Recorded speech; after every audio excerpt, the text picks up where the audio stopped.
Hello friend, मेरे channel में स्वागत है। हम अच्छे हैं, आशा करते हैं कि आप लोग अच्छे होंगे। देखिए, तीज बिहार में देखिए सब लोग तैयारी होके कितना अच्छा से हम लोग तीज व्रत करते हैं।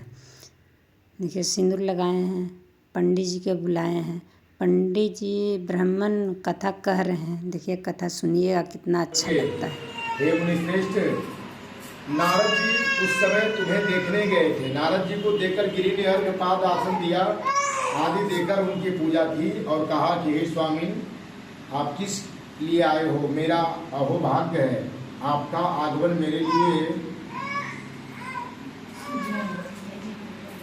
बहुत अच्छा है। नारद जी कहा कि हे पर्वतराज सुनो, मैं भगवान विष्णु का भेजा हुआ आपके पास आया हूँ।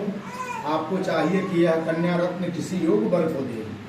भगवान विष्णु के समान योग वर ब्रह्मा, इंद्र और शिव इनमें से कोई नहीं है। इसलिए मैं वही कहूँगा कि आप अपनी कन्या भगवान विष्णु को ही दे। हिमवान ने कहा, भगवान विष्णु स्वयं मेरी कन्या ले रहे हैं और आप यह संदेश लेकर आए हैं, तो मैं उन्हें अपनी कन्या दूंगा। हिमवान की इतनी बात सुनकर मुनिराज नारद आकाश में विलीन हो गए। वे पीताम्बर, शंख चक्र और गदाधारी भगवान विष्णु के पास पहुँचे। वहाँ हाथ जोड़कर नारद जी ने भगवान विष्णु से कहा, हे देव सुनिए, मैंने आपका विवाह पक्का कर दिया है। उधर हिमवान ने पार्वती के पास जाकर कहा कि हे पुत्री, मैंने तुम्हें भगवान विष्णु को दे डाला।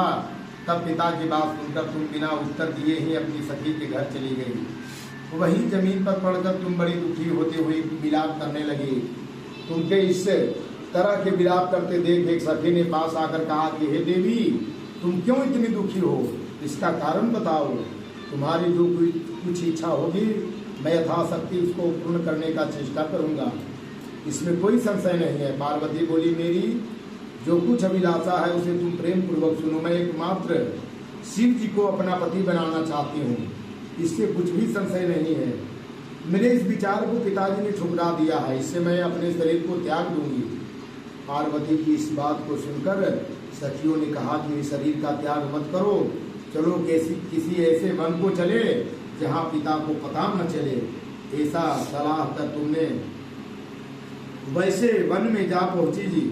उधर तुम्हारे पिता घर घर तुम्हें खोजने लगे। दूतों द्वारा भी खबर लेने लगे कि कौन देवता या किन्नर मेरी पुत्री को हर ले गया है। उन्होंने मन ही मन कहा कि नारद जी, कि मैं नारद जी के आगे प्रतिज्ञा कर चुकी हूँ कि अपनी पुत्री भगवान विष्णु को दूंगा। ऐसा सोचते सोचते हिमवान मूर्छित हो गए। गिरिराज को मूर्छित देखकर सब लोग हाहाकार करके दौड़ पड़े। जब होश हुआ तब सब पूछने लगे कि हे गिरिराज, आप अपनी मूर्छा के कारण बताएं। हिमवान कहा कि आप लोग मेरे दुख का कारण सुने। ना मालूम कौन मेरी कन्या को हर ले गया है। ऐसा नहीं हुआ तो इसे किसी काले सांप ने काट लिया होगा या सिंह खा गए होंगे। हाय हाय, मेरी बेटी कहाँ चली गई?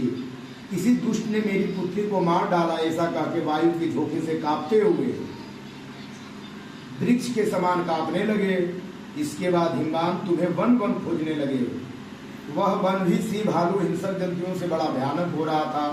तुम भी अपनी सखियों के साथ उस भयानक वन में चलती चलती एक ऐसी जगह जा पहुंची जहाँ एक नदी बह रही थी। उसके रमणीय तट पर एक बड़ी सी कंदरा थी, खो था।